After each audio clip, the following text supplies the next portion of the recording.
Franchising is the most misunderstood and most overlooked form of entrepreneurship. We're here to educate you and help you find the entrepreneur within. Franchising is not all about the French fries. We find that individuals who are exploring business ownership tend to have a lot of misperceptions and misunderstandings about the franchise industry. So what we want to do is help prospective business owners make confident and educated decisions before moving forward or not moving forward with a business. Welcome to Unpredicted Entrepreneur. Hello and welcome to episode 10 of Unpredicted Entrepreneur. My name is Sarah Wasco and this is my colleague Roxanne Rapsky. And as you know, the premise or foundation of our show is to provide education, information, resources regarding business ownership. And so today I'm very delighted to welcome Holly Caplan to our show. She is with Holly Caplan Coaching, and she's a confidence coach. And we have a lot of commonalities in the types of clients that we work with. And so I really think you are going to enjoy her story and how she can assist prospective entrepreneurs. So Holly, welcome and tell us a little bit about yourself. Thank you for having me. It's lovely to see both of your faces. I'm lucky that we have a friendship. I'm very grateful for that. Yes, I'm a confidence coach, primarily for women who are over 40 and have been in corporate America, but they want to end their lives in corporate America and start over as entrepreneurs. So I help coach them into that part of their career. Wonderful. So tell us a little bit more about the types of clients that come to you. Kind of what is their thought process and what are they experiencing when they reach out to you? They are typically burned out. When they come to me, they're usually experiencing some type of pain. Maybe if they've worked for a big company for 20 or 25 years, and they feel like they're not growing anymore. And they feel like they want to do something different, but they don't know how. Because when you've been doing the same thing for 25 years and schooled in corporate America, it's hard to think on your own. So when they come to me, they typically have ideas and have motivation, but they're like, I don't know where to start. And it can be overwhelming when you don't know where or how to start. So that's what we do. We get that going. So you can definitely coach them through that. Yes. Because of your own experience. Yes. So please tell us your story. I love your story. Oh, thank you. I was in corporate America for 25 years, and I love this part. I started out selling long distance, business to business. Woohoo! So did I. I think it's so funny now because people don't do that anymore. No. We got hung up on trying to schlep long distance, got thrown out of buildings for cold calling and all that good stuff. But Yep. I ended up in medical device sales. So, which is traditionally a male-dominated field. And I entered at medical device. I became one of the only female salespeople. Then I became a trainer. And then in 2007 here in Dallas, I became the first regional sales manager. And so I worked amongst a lot of terrific men. But as I entered the boardroom and spent more time in the boardroom, I found less and less women and found that the dynamics between myself and my colleagues was different. So I started to journal about my experiences being the only female in the boardroom. And I wrote a book about it. Can I say So the tell name us of it? more about your Can book. I say the name of Yes, it? please. Y'all ready for some bad words? The name of my book is called Surviving the Dick Click. Yeah. A Girl's Guide to Surviving the Male-Dominated Corporate World.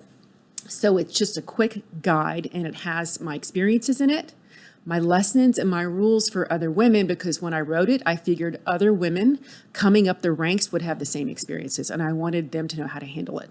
And I had to name it that because it had to turn heads. Right. It had to turn heads. It couldn't just be women in business. It works. Thank you. Right. It couldn't just be stuff that happens. It had to be something that was really going to jolt them and evoke emotion. So how long was that transition process for you? So when you first started feeling this way and you first started journaling, what was that process? How long did that take? And kind of walk us through some of that. That's a great question. I think it started around 2010. It did when I started to really recognize that a lot of these interactions with people I was having were not normal.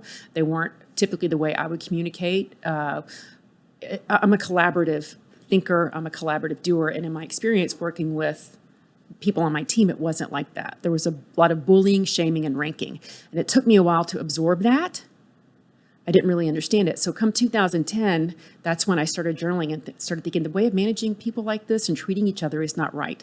The culture that I'm in is not right. And so I began the process, and the journaling helped me get there. The more I wrote, the more I realized this is not in line with who I am and how I want to manage people and work for an organization. So it did take me some time. And like I said earlier, when you've been with the same company for so long, you don't really know anything different except what you're in. So journaling is what started my process of realizing that I needed something different. And I encourage anyone else to do the same thing. Did you have to hire a coach? I did. That's a great question. Yes. 4 years ago, maybe 3 years ago, I hired a coach because I was ready to make the change myself out of corporate into doing my own thing. And I knew I couldn't do it alone. So I hired a coach, and I'm very proud of her. She's not coaching anymore because she just got her own show on the Oprah Winfrey Network. Wow. So, I'm really proud of her for that. Yeah. That's fantastic. So Holly's our guest on our podcast, but Holly has her own podcast. Yes. And so you had a moment where you decided it was time to move on. You kind of tell a little story about thinking about this for a while and some of the experiences that you had, but then not doing anything about that. So kind of build on that a little bit more, kind of tell us some of your thought process, what you were doing, and kind of how you had your moment, and then tell us a little bit about your podcast. Oh, my moment, I had to get mad. And probably about 15 years ago, when I had just moved to the Dallas area, I was schlepping medical devices. I was in my car. It was hot. I was driving home in traffic from a long day. And I remember thinking, what am I doing this for? Like, I love what I'm selling, but what is my purpose? My purpose isn't to sit in traffic all day. It just didn't feel fulfilling. So I joke about this because even though I realized it back then, I was like, I got to make changes, but I didn't do anything. I didn't change a thing. Although I had the realization that I needed something different, I didn't do anything. So here I am 15 years later doing the same thing, driving in traffic, sweating in my car, going into accounts, dealing with customers. And I realized that was when I had to get a coach because I had had enough. And that was my GTFO. That was my GTFO moment. I remember I got in my car after a sales call. It was hot. I looked at my iPhone and I had a text from my boss and I cringed because I knew what she needed. And I got an email from a customer who was frustrated. And I was like, I'm out, y'all. I am done. This is my GTFO. And that's the name of her podcast. That's the name of my podcast. That's right. So now I interview people because I want to hear about their GTFO moments because everybody has one. Everyone makes a decision that changes their life trajectory. And I'm fascinated with that moment. I love that. And so I really enjoy hearing you tell that story about your experience in medical device sales. And I enjoy hearing you talk about working in the long distance world because I did the same. And so I'm dating myself as well. I was helping get people on the internet before I left AT&T. That was groundbreaking. Email and all of those sorts of things. But I feel like a lot of people will resonate with what you said about feeling like they need to make a change, but not actually doing it, not taking those steps to do it. It takes a lot of courage. But I think if the pandemic taught us anything, I am experiencing more conversations, I think, with people who realized how quickly things can change and how much they don't have control over.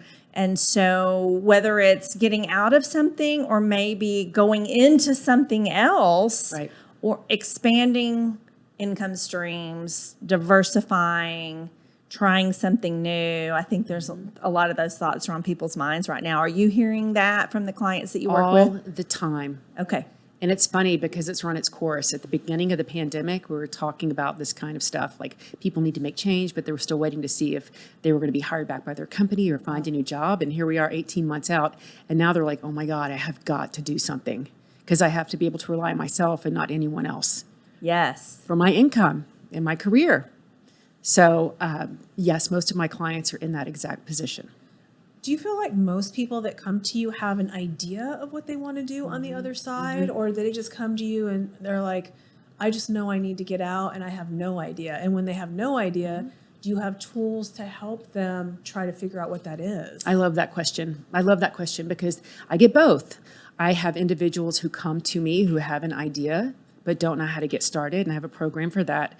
It's called Kick-Ass Confidence Program. Go figure. But then I have another program. There's a theme here. There's a theme. There's a lot of bad words. It's a good thing we're not drinking right now because this could be a lot worse. My other program is called the Purpose Project. And that helps women and men both. I've helped men also who don't know quite what they want to do yet. So we look at their purpose, we look at their core, we look at their background, we look at what fulfills them, and then we vet out different ideas, and then we get started, and then we take them down a path. Is there an average amount of time that you can say that once somebody picks up the phone and just basically says, Holly, help, right? That's what they're asking for. Holly, help. Is it all different, or is there like an average amount of time that like, wow, is that a 3-month process, a 6-month process? Like this is a process.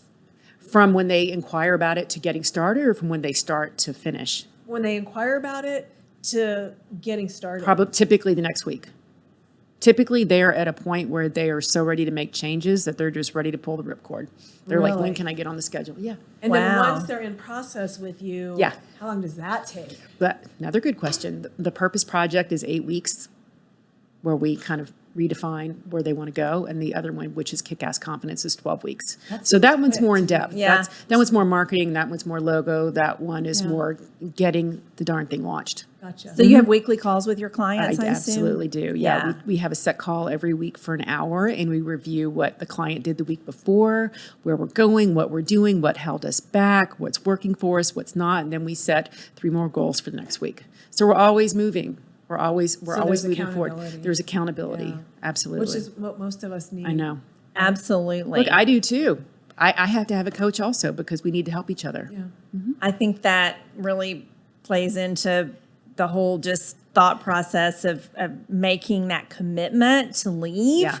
And to your point, that's interesting that they're mentally there when they reach out to you. So you don't have people really calling you that are not sure. They've really decided it's time for a change. Yeah, it's time for a change. And they're ready to invest in themselves. They're like, let's go. And it's like you and I were talking about yesterday. People don't like getting uncomfortable. Right. You have to be ready to get uncomfortable to get this type of change, and know that feeling uncomfortable is completely normal. That's how growth happens. I know. It is. Yeah.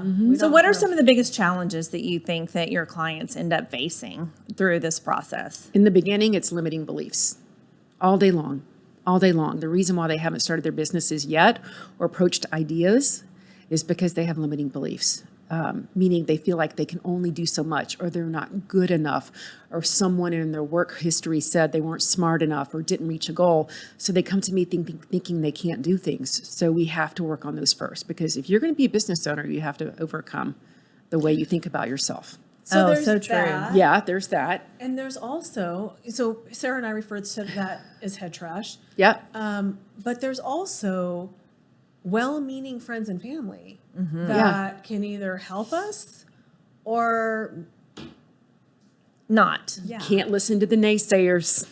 We call those ambushers. They are. They are. You've got to tune out the why would you? Why can't you? You should stay with XYZ Corporation. You've been there 30 years. Well, Yes. get the pen and the pension. Stay. And you're like, the gold no. watch. Get the gold right off watch. into the sunset. So I even had situations like that. First of all, from parents, and to Roxanne's point, they're well-meaning, but they were raised in a different era and not the risk-taking, do your own thing era, the more stay with the company and retire, et cetera. But then I even had my own situation where I was dissatisfied in the work that I was doing, frustrated, was commenting, complaining to my husband, and he said, well, just stick it out. They're paying you. And I was trying to look at the bright side of the situation. I was able to have a flexible schedule and still be a stay-at-home mom and earn a decent income, but I didn't like the environment, even though, when this was part of the problem, I would say I was isolated. I had a home office, but this was before the pandemic, so it wasn't as easy to do that. And they were all in Maryland, and I just really didn't feel like I was part of anything. And it was kind of eye-opening when things changed with that company, but I felt like it was what needed to happen to get me to make that change and move on, but I needed that kick in the pants because otherwise it was just trying to keep content and not complain, because I would remind myself, oh, my friends would be so happy if they were in an environment where they could still be stay-at-home moms and still make an income. And I need to be satisfied with that, but I just wasn't. I wasn't fulfilled. You had a GTFO moment, Miss Sarah. I did. You did. I did. I didn't know it, but I did. That was a long time ago. So, really fun to just kind of visit with you about your clients. So, do you only work with women? You mentioned working with some men too. I work with men too, and that is becoming more and more common because guess what? More men want to get out too. They're tired. They're burned out. And once you hit the magical age of 40 to 50, things change. Things change in what organizations want from you, and the individual changes. Or, they're not so sure that they want to be involved in that large company anymore. So men are now approaching me about confronting their limiting beliefs and figuring out what kind of business they want to go into. We all deserve it. We all deserve to be able to do this. Yeah, I agree. I think sometimes men, it seems that it's typically the male, not always, that's the breadwinner. Sometimes it's the mother or the wife or the female partner, the other partner. I think it's harder sometimes for them because they feel like they have more responsibility, might not be as easy. But the other thing that we're seeing on the flip side of that, and I wonder if any of these people come to coach you, is we see the stay-at-home parents that are like, okay, I'm ready to do something now. I gave up my career. I've raised the children are getting older. I might not want to go back full time. So we're even seeing couples get involved in businesses together where they can both kind of contribute a little bit. Are you working with any of those types of clients? I am. I have a lot of women that are clients that have come out of being stay-at-home moms in their late 40s and 50s. They're like, what now? Yes. Yeah. Kids What am I don't need supposed to do? mom as much anymore at home. Yeah, so they do have to have a supportive spouse. And I love what you're saying, that the couple could go in business together. Yeah. I think that's a terrific idea. And sometimes it doesn't start out that way. Sometimes one of the spouses kind of almost comes kicking and screaming a little bit, but then they get involved in the process and it starts to open their eyes about the possibilities. And then they find something that speaks to their heart and they're like, oh, I could do this. So what do you think the disadvantages of ignoring these GTFO moments? Like, what if you don't reach out? What if you don't make this change and you do what Sarah did? You talk yourself into being compliant and content. What are the negative outcomes of that? Are there negative? Oh my gosh. Yes. Are there? Yes. You lose your self-confidence. When you don't do what you really want to do, you lose your self-confidence. You don't feel good emotionally. You don't feel fulfilled. You don't like getting up for your job every day. Have you had that feeling? You wake up, you're like, oh, geez. And you don't get the growth and development that you really want. You're not going to be satisfied.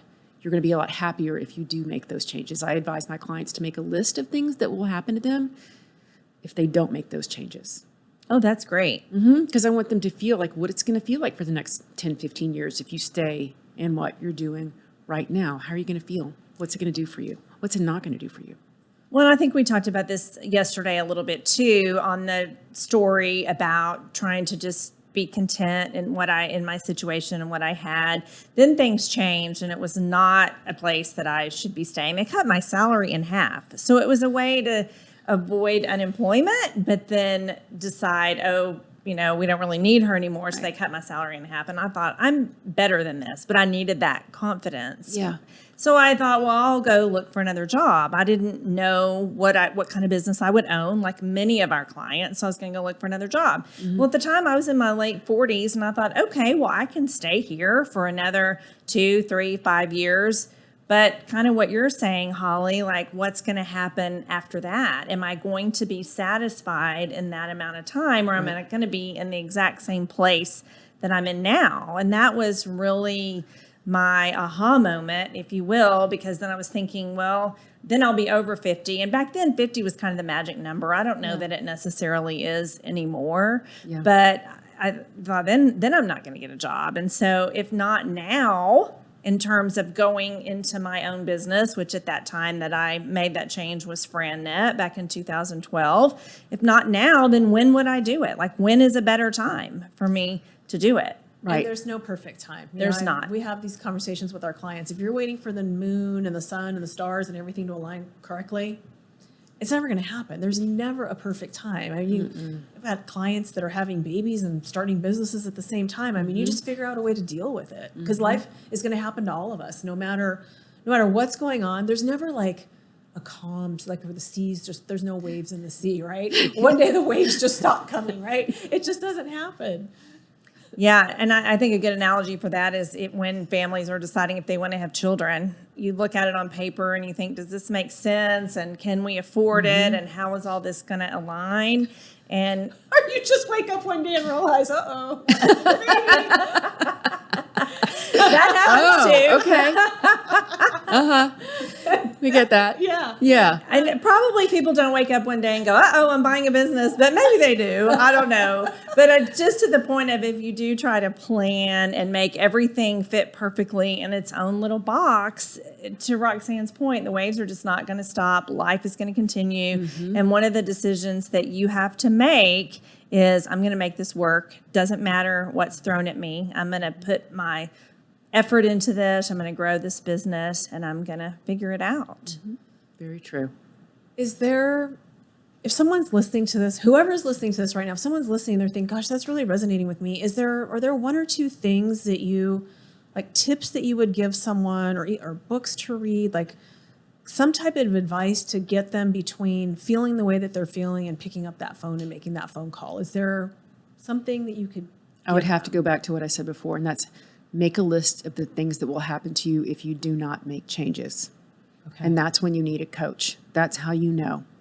And then you make the call and we do a consultation and we customize the program that's best for you out of the both that I have. So if someone wanted to find you, to reach out to you and get help, how would they reach you, Holly? Good question. 2 places, hollycaplan.com, and that's Caplan with a C, Caplan. And I'm very active on LinkedIn. And it's under my name on LinkedIn, so they can reach out to me there too. Okay. Wonderful. Do you have any other questions? I don't. Holly, we're so grateful that you joined us today. Took time out of your schedule to just share with us some of what is happening with the clients that you're working with and how you guide them through some of those big decisions in life, because obviously making a big decision with a career has a big impact on their future and family. And so it's really great to know that there's somebody out there that can assist those people with that. We appreciate you so much for taking the time to come and visit with us and speak to our guests. And those of you that are listening, thank you so much for tuning in. You can find Sarah and I on LinkedIn, Sarah Wasco and Roxanne Rapsky. You can also find us on our YouTube channel, FranNet of Dallas, Fort Worth, and Oklahoma. Thank you for your attention today. Bye-bye. Bye.